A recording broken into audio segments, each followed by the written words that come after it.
Finally অনেক কষ্টের পর আমরাও খেলাম। যেহেতু দিনটি ছিল শুক্রবার, তাই সবাই মিলে চিন্তা করলাম তাল খাওয়া যাক।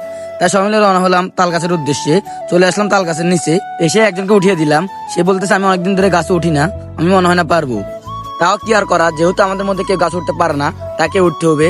সেই গাছের অর্ধেকটা উঠে বলতেছে না আমার দ্বারা হবে না, আমার হাত পা কাঁপতেছে, আমি অনেকদিন যাবত গাছে উঠি না। তারপর কি আর করার, সে নেমে গেল।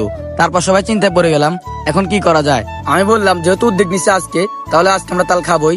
তারপর রওনা হলাম, দেখি অন্যদিকে ছোট কোনো গাছ আছে কিনা।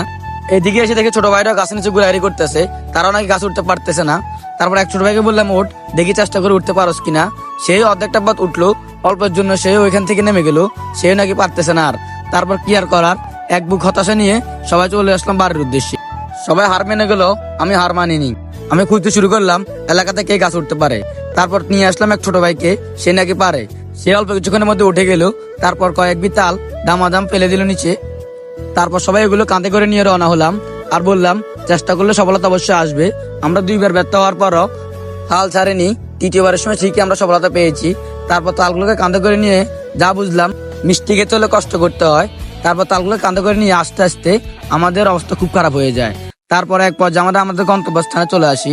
এসে তালগুলোকে রেখে সবাই কিছুক্ষণ বিশ্রাম নিই। বিশ্রাম নেওয়ার পরে তালগুলোকে এক এক করে কেটে সবাই খাওয়া শুরু করলাম। এদিকে খোলামেলা ও সবুজ শ্যামল পরিবেশ হওয়াতে আরো ভালো লাগতেছিল বেশি। তাই সবাই মিলে কিছুক্ষণ বসে আড্ডা দিয়ে তালগুলো খেয়ে আবার চলে গেলাম বাড়ির উদ্দেশ্যে। আজকের ভিডিও এখানে শেষ। আল্লাহ হাফেজ।